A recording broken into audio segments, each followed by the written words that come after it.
Hey guys, welcome back to my channel. For those of you who don't know me, my name is Ruthie and that's my friend.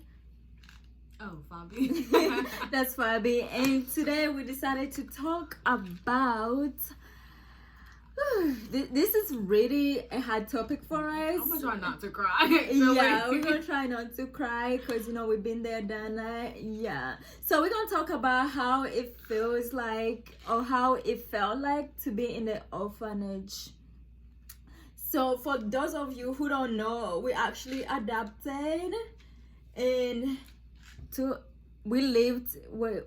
Can you tell your story? And then I wanted you to go first. Okay, I'll tell mine. So I was adopted and I lived in Uganda, and when I was living in Uganda, I lived in the orphanage. And so I'm gonna tell you guys how it was for me and what I did and didn't like, what I liked and didn't like. So when I was living in the orphanage, I was living with my siblings, and I think you guys know them. You may know them, you may not, but they adopted with me.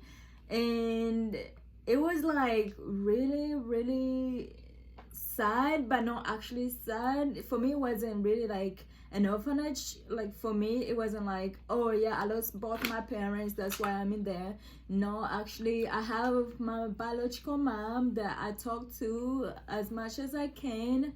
And then the reason why I went there is because my biological dad passed away and I was becoming of age, and my mom basically couldn't afford taking care of me and my little brother. So, and we needed to get education and food at the same time, so that's why she decided to put us in there. But as I was living there, I met a lot of good friends, which I missed. But the things I hate was waking up in the morning, waking up at 4 in the morning, taking a shower, eating breakfast. We had a cold ass shower. Yes, a cold shower. And we had to eat breakfast, which was like tea and bread if you have bread, and if you don't, it's sad for you, because if you don't, there's nobody's gonna give it to you. So, and we had porridge. If you in Uganda, you know what porridge is. So we also had lunch around 12-1, and it was portion and beans every single day, portion and beans from Monday to Friday. On the weekend, if you like it, they will cook rice for us, and it was just actually yeah. And I'm picky, so I ended up losing a whole lot of weight when I was in Uganda in the orphanage, because I wouldn't eat all the food, because sometimes I don't like repeating my foods, and we had to do that. So I'll skip meals, and I'll just go to bed really, really hungry and starving. But nobody cares, because you eat what you get, and if you don't like it, that's up to you. And school, we had to do prep. Prep was in the morning or at night. So eat and then go to. Oh, so we'll eat at around 6, and then go take a shower, do your laundry, do homework if needed, and then go back to prep until 10, and you study and review what you have learned. And I'm so basically your whole day was revolved around school, and it was really, really hard for me because I didn't enjoy school like that. I was I just want to spend time with my friends, and I was failing most of my classes. This guy was not into school because it wasn't for me, and it was just not. So my friend Lovisa and I used to skip prep all the time. Oh, my favorite part I was living in the orphanage, my friend Lovis and I, you know how you have to, in the orphanage, you have to wake up for church, right? So it was you must attend church every Sunday. And Lovis and I weren't having it. So we're the dorm leaders, and the dorm leaders usually have the keys to the dorm, and you make sure everyone is getting dressed, going to church, and you're supposed to stay in the church. So Lovis and I would like go and then we'll come back and we lock ourselves in the dorm. And one time the matron came and she was like, I know you guys are in there, you guys need to be in charge. And then she was like, I'm gonna tell your leader, which was my sister's mom at the time. But we just had a good time and a bad time. My bad times were like waking up in the morning because I don't like that, and it was like attending school and making sure I passed because you know I was more focused on other things than school. Yeah, so it wasn't really productive for me to be in school in the orphanage. I enjoyed more like hanging out with my friends, like doing like causing drama and trouble more than I should have.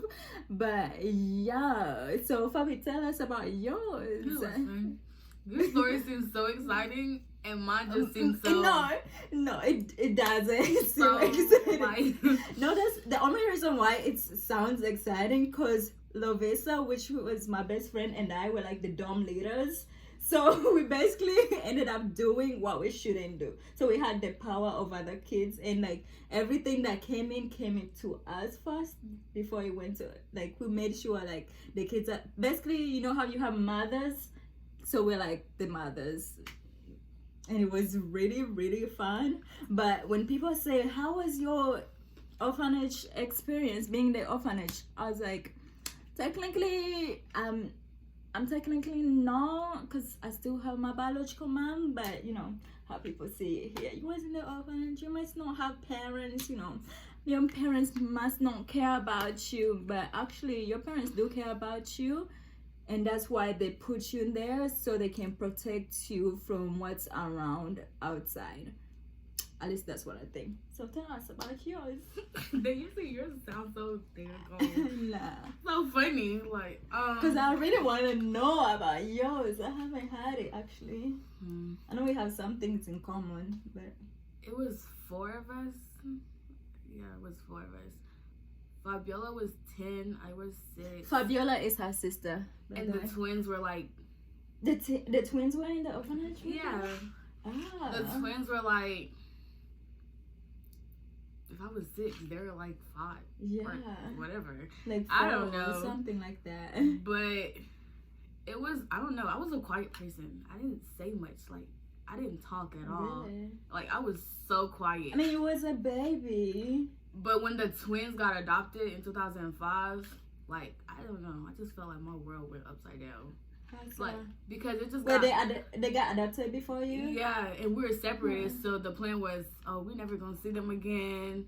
They're going to this white Yeah, the American life. Yeah, it was just like, we believe that everything that was here was just white. Like, everybody was white. We didn't know nothing. To be honest. So we're like, oh, they're about to be eating frogs, horses. Like, So you guys thought like that while you were in the orphanage? Yeah, we're like, we're never going to see them again. And then their parents, their adopted parents. Yeah. Did you guys have like breakfast, lunch, dinner, and stuff like that? We did, but like, I don't know. It was... What do you remember? Because you was really, really young. Because we had a maid, but since we didn't have a maid, we had somebody that cooked for us like all the time. But sometimes we didn't have food, so we would have to go fetch ourselves. Yeah. But it was like some days she would cook, other days she don't. So you just start. You never know. It depends how she feels. Yeah, or you can just get money from whom you don't know. Yeah. But the good thing is that my mom used to come down all the time to give us money. Didn't matter whether she had it or not, but she would live it so we can get food at school, because she know we don't eat all the time in the orphanage. And yeah, I don't really like when people say we're orphans, because our parents are still alive. Exactly. It was it was God's choice to adopt us. It wasn't like we were miserable or we didn't have a good life. It might not have been as rich as this life, but at the same time we still had a decent life. Like, I don't know, I don't like when people say that we're orphans. No, I'm not an orphan. So you don't remember about that much being in your orphanage? I do, but I don't, because I didn't talk. I know. So it was like, I feel like baby. English was my first language, because when I got to the United States, I learned English within a month. Wow, that's interesting. Funny story, you guys. So like, Apparently, this in in my school, we're supposed to learn English in school. So for me, I thought, why learn English when I'm never gonna use it? What's the point? It's like taking a Hispanic class. and you're never gonna. And you never gonna speak Spanish. So that's how it was. I was like, they would say, oh, you have to speak English when you're in school, you know, all that. And I was like, actually, there's no point for me to do it. So I wouldn't practice. Little did I know I was coming to America. America. And I didn't know that much English. Like, I feel like I barely like knew anything. And I was like, in my mind, I was like, I should have paid attention in class. In class. Because I was like, I'm never going to use English. Why am I learning this? This is a waste of time. And, you know, it was just strict. They're like, you have to learn English. You have to speak in English, you know. And I was like, I want to speak my local language because this is going to be useless. Because that's funny because only the older kids could use English. Really? Like, only the older kids could take that class. We had the languages, but we couldn't speak it. We only had to speak our regular language. But the older kids had to learn English. All our classes were in English. But the thing is, the older kids learn English. It's hard for the older kids to get adopted. So I don't know what they were using it for. Yeah, because, it's mostly, apparently it's mostly like certain age that gets adopted. Like from 10 down is when you get adopted. You can't get adopted any. That's older crazy. than that. So have you guys been in the orphanage? Are you guys adopted? Ooh. Are they adopted? Have you had the question where you go out with your parents, your adopted parents? Yes. Okay, we should talk about it. And then they're like, is your parents black? Yes. If you're out with one, they think the other one is black. Exactly. You guys, we're gonna do a continue right now. So yeah, make sure you watch this and watch the one coming up right now. We're about to make it right now. So we just wanted to share how it felt for us to be in the orphanage. So if you have ever been in there, let us know, like, how did you do stuff? Did you like it? Did you have friends where you technically did you technically have parents or not? Or was it like just a school that's named orphanage? So yeah, let us know. Thanks for watching.